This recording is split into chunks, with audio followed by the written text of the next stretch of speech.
কালকে থেকে বিশেষ করে যে ভিডিওটি প্রকাশ করার পরে অনেক এই ঘটনার পর তিনি দুঃখ প্রকাশ করেছেন যে বিষয়টি ঠিক হয়নি। এই বিষয়গুলো আসলে কিভাবে লিক হয় ভিডিওর ব্যাপারগুলো? বডি ক্যামেরা ছিল। তার আগে আমি বলতেছি রাজ্জাক ভাই দু একটা প্রশ্ন উত্তর দিই। ভোটার ট্রান্সফার এটা হচ্ছে একটা পার্টি যখন মনে করে যে আমি 300 সিটের ভিতরে এতগুলো সিটে জিতবই না, ওই ভোট দিয়ে কী করবো, ওই ভোট ট্রান্সফার আপনি ইলেকশনে আগে করছেন যে 1.5-2 বছর আগে করলেন। ভোটার ট্রান্সফার তো অত সহজ না। আমি ইচ্ছা করলেই তো আমি বরিশালে যা ভোটার হতে পারবো না। ইচ্ছা করলে ওখানে আমি থাকি, আমার তো যৌক্তিক প্রমাণ লাগবে। সেখানে ইলেকশন কমিশনের অনেক ঘুষ দিয়ে ভোটার ট্রান্সফার করে ফেলছে। এবং আমি বলছি 7 লাখের মতো ভোটার এই ভোটার ট্রান্সফার করছে। ওখানে ধরেন একটা ভোটে 5,000 ছোট আছে, অবৈধ না, ঠিক আছে মানলাম, কিন্তু অবৈধ না। কিন্তু ভোট এটা এক ধরনের কারচুপি, ভোটার কারচুপি। আপনি যেখানে 5,000 ভোট আছে ওখানে 5,000 ভোট নিয়ে আসলেন, ওই সিট তো ফেলই করবে, এই সিটে জিতবে, এই ভোটার কারচুপি। আপনি ধরেন বিদেশি প্রবাসী ভোটার বানাইছেন, প্রবাসী ভোটার এখানে পোস্টাল ভোটার তো বাংলাদেশের ভিতরেই আছে। আপনার লাভ পাইলে প্রবাসী সরকার তো এটাকে বলি আমি, প্রবাসী সরকার প্রবাসী ভোটটা হ্যান্ডেল করতে পারবেন না, করছেন কেন? ওখানে আপনার এই সংবিধান অনুযায়ী সাংবিধানিক সরকার, সংবিধানে আছে প্রবাসী দ্বৈত নাগরিক ভোটার হতে পারবে না, প্রার্থী হতে পারবে না, সব ছেড়ে দিচ্ছেন। ওখানে দ্বৈত, আমি তো একটা টেলিভিশনে রাত্রে কথা বলতেছি, আমেরিকান সিটিজেন, সে ভোটার হয়েছে, সে ভোট দিবে। সে যদি ভোটার বানাইলেন, সে যদি প্রার্থী হতে চায়, কি করবেন বলেন? এইসব গোজামিল তো হবে না। তারপরে ধরেন ভোটার, রাতের ভোট দিনে হয়েছে না, ভোট কেন্দ্রে লোকই যেতে ব্যাপার নাই। আপনি সিল মারলেন, ডক্টর ইউনুস বলতেছে তরুণরাও জিতবে, মন্ত্রীও হবে। হ্যাঁ, এবং সব সময় এ যাবৎকাল দেখছি জামাত এনসিপি একসাথে বললেই সেই কথাই বাস্তবায়ন হয়। এখন জামাতের পক্ষেও তো বলে, জামাতের পক্ষে যখন সরকার ফর্ম করে তখন প্রথম জামাতের নাম লইছে না, কয়েকবার লইছে না। এখন তো বোঝা যাচ্ছে এটা তো ইউনুসের সরকার, ইউনুস পক্ষপাত করতেছে, হানা ভোটে হার পক্ষে ক্যাম্পিং করতেছে। তো তাকে এনসিপিতে জয়েন করুক, নাহলে জামাতে জয়েন করে ক্যাম্পিং করুক, সমস্যা নাই। তো ইউনুস তো নিজেই কারচুপি করবে বলে মনে হচ্ছে, নিজেই কারচুপি করবে। সুতরাং এই সন্দেহ তো আমার ভিতরে আসতে পারে। রাজ্জাক সন্দেহ না আসে, উনি অ্যাডভোকেট মানুষ, ওনার তো যত ঝামেলা বাঁচবে ওনার তো ক্লায়েন্ট পাওয়া যাবে তত। আমি তো ঝামেলা চাই দেশে, আমি তো ঝামেলা দেশে, সুতরাং সন্দেহ। এখন বলেন ওইখানে একবার এনসিপির এক নেতা, নাম বলবো না, বলছে প্রয়োজনে আমরা সেনানিবাস উদয় দেব। তখন আমি যে কথা বলছিলাম সেইটা আমি বলতেছি, সেনাবাহিনী কিন্তু চুমু খাওয়ার জন্য ট্রেনিং দেওয়া হয় না, সেনাবাহিনীকে মানুষ ফাইনালি হত্যা করার ট্রেনিং দেওয়া হয়। ওই বেটায় ডাক্তার শিক্ষিত হয়েছে, তার বডি ক্যামেরা রয়েছে, ওই যে এমপি তার বডি ক্যামেরায় সব রেকর্ড হচ্ছে।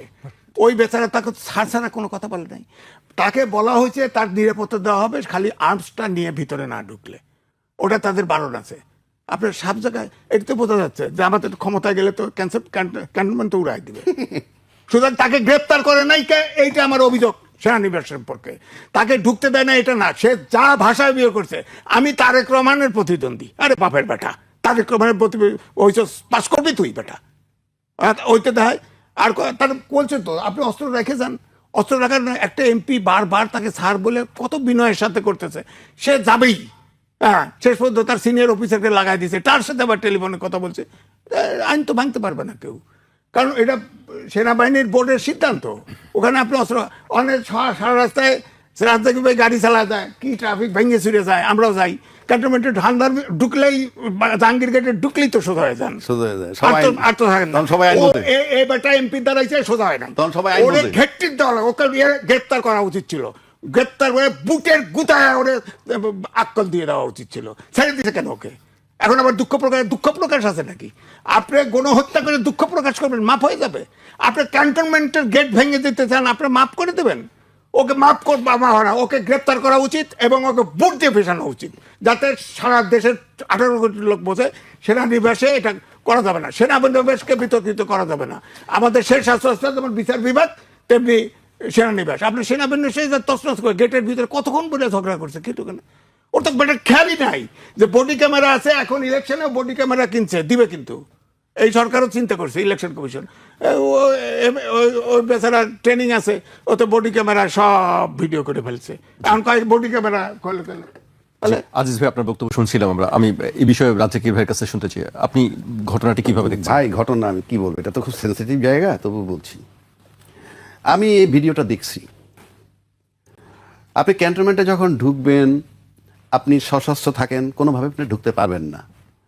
ইভেন যদি গানম্যানও আপনার থাকে বৈধভাবে, গানম্যান তো বৈধ থাকলে আপনি ঢুকতে পারবেন না। বাট বিধান আছে, বিধান হলো ক্যান্টনমেন্ট বোর্ডের কাছ থেকে আপনি আগাম পারমিশন নেবেন, অথবা স্টেশন কমান্ডার থাকে তাদের কাছ থেকে পারমিশন নেবেন। তো সেক্ষেত্রে সেই পারমিশন নিশ্চয়ই তার ছিল না, থাকলে তো আর এত বাকবিতণ্ডা হইতো না। পাশাপাশি সে অনেকগুলা বাজে কথা বলেছে।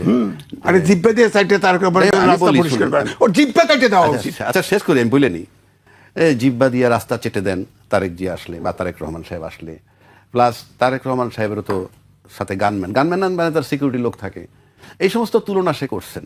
জি, মানে এখানে তুলনাটাকে আমি সে বলছে হয়তো সে একটা বার্তা দিতে চায় যে নিয়ম সবার জন্য সমান থাকতে হবে।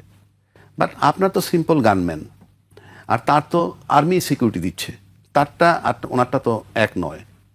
আবার তার পক্ষে যদি যুক্তি দেন, সে যদি যায় যে হ্যাঁ গানম্যান ছাড়া যেতে পারেন, সে বলছে যে আমি কচুক্ষেত পর্যন্ত যদি যাই, মানে ক্যান্টনমেন্ট বের হওয়ার পর গানম্যানটা পাবে কোথায়, এটাও সে প্রশ্ন করছে।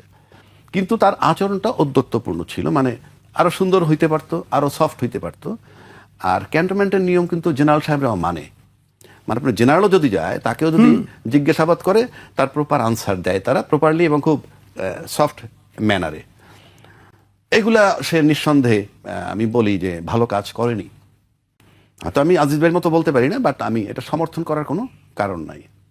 কিন্তু পাশাপাশি আমার কতগুলা কোয়ারি আছে এখানে। যেমন এটা নিয়ে কথা উঠছে স্বাধীনতা, সার্বভৌমত্বের প্রতীক ক্যান্টনমেন্ট, নিরাপত্তার ব্যাপার আছে ক্যান্টনমেন্টের ভিতরে। Whole cantonment is full of arms থাকে, কিন্তু ওখানে মেনলি মিলিটারি, তারাও নিরাপত্তার চিন্তা করতেছে, যৌক্তিক। এবং আপনি গানম্যান নিয়ে যেতে পারবেন না প্রায়র পারমিশন ছাড়া, যৌক্তিক। কিন্তু প্রশ্ন হচ্ছে, আপনি যখনই নিরাপত্তার প্রশ্ন আনবেন, সেই নিরাপত্তা কি শুধুই সেনাবাহিনীর জন্যে, মানে শুধু সেনানিবাসের সেনাবাহিনী দিয়ে সেনাবাহিনীর নিরাপত্তাই আমরা দিব না। দেশের সার্বভৌমত্ব দুইটা ধরন আছে, একটা এক্সটার্নাল, একটা ইন্টারনাল। এক্সটার্নাল কোনটা? আমার যে সীমানা, এই সীমানা ক্রস করে যদি, বা সীমানায় যদি হামলা করে সীমানা ক্রস করে কেউ ঢুকতে চায়, এটা সার্বভৌমত্ব ভঙ্গ হবে, রক্ষা করবে সেনাবাহিনী। আবার এই যে সেনাবাহিনী এখানে বসা, ক্যান্টনমেন্ট তো আপনার নিরাপদ জায়গা, ক্যান্টনমেন্টের নিরাপত্তার জন্যই তো করছেন। কিন্তু আমি যখন বিডিআর কিলিংটা দেখলাম, সেটা তো রাস্তায় হয় নাই, সেটা পিলখানার ভিতর হয়েছে, এটা ক্যান্টনমেন্ট। কোথায় ছিলেন আপনারা? সেখানে অস্ত্র নিয়ে কারা ঢুকলো? যদি ভিতরের অস্ত্র দিয়ে করে থাকে, বের হইলো কিভাবে? নিরাপত্তার প্রশ্ন বলছেন, আপনি তো নিরাপত্তার প্রশ্ন বলছেন। নিরাপত্তার প্রশ্ন, 57টা অফিসার মারা গেল ক্যান্টনমেন্টের ভিতরে। আপনি যদি আপনার নিজের নিরাপত্তা দিতে না পারেন, আপনি রাষ্ট্রের নিরাপত্তা কি দিবেন? It's a question mark. 2 নম্বর, অনেক সেনা অফিসারের প্রবেশ নিষেধ ক্যান্টনমেন্টের ভিতরে। অনেক সেনা অফিসার কিন্তু রিটায়ার্ড, কিন্তু প্রবেশ নিষেধ। কেন নিষেধ করছেন? ক্যান্টনমেন্টের কাছে প্রশ্ন করলে তারা বলবে নিরাপত্তার প্রশ্নে। বাট 57 জন অফিসার মারার দৃষ্টান্ত আমি ভুলবো না। এটার ব্যাখ্যা কি?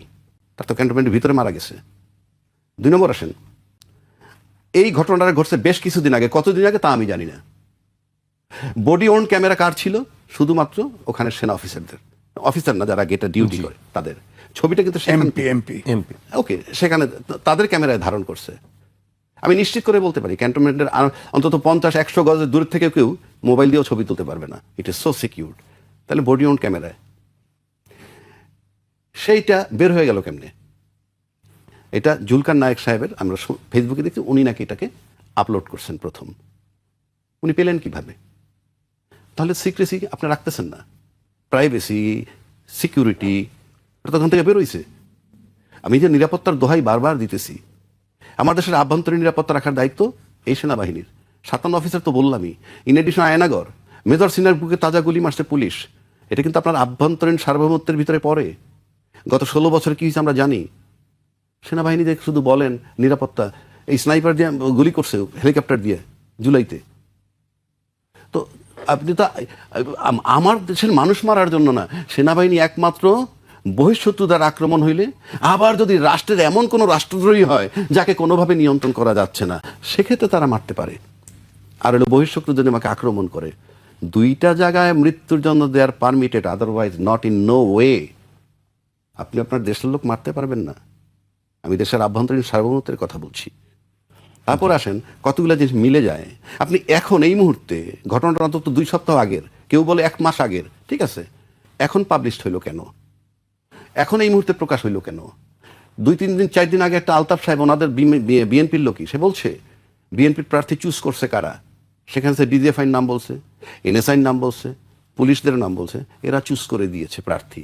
তো এই যে চুজ করার সাথে আপনি যেগুলো মিলান, এবং এই মুহূর্তে এটা দেওয়া মানে কি, এই মুহূর্তে এটা পাবলিশ করা মানে কি জামাতের পক্ষে কাজ করা, যে জামাতের ভোট বাড়বে, জামাতের পক্ষে কাজ করা যদি হয় তাহলে এই পক্ষপাতিত্ব কেন করবে? আমি কি বুঝাইতে পারছি? আমি আবারও বলছি, এটা কি জামাতের পক্ষে করা যে জামাতের ভোট বাড়বে, নাকি জামাতের মাধ্যমে সিক্রেসি, মানে জামাতের ঘটনাকে কেন্দ্র করে আমার সিক্রেসি প্রাইভেসি যে বাইর হয়ে গেল, সব কিছু মিলে যদি জামাতকে দায়ী করে, জামাত কি ভোট বেশি পাবে? যদি ভোট বেশি পায় সেজন্য করে থাকলেও তো জামাতকে ফেভার করছেন আপনি। কি রাইট আছে তাইলে তার? আর বডি অন ক্যামেরায় তাহলে তো অনেক কিছুই থাকতে পারে, শুধু কি এইটুক? নাকি এই যে যে আপনার এই যে জিনিসটা যদি জামাতের বিরুদ্ধে যায়, কথার পক্ষে গেলে তো সেটাও পক্ষপাতিত্ব, বিরুদ্ধে যদি যায় তাও তো অন্য কারো পক্ষপাতিত্ব। So it's a question mark.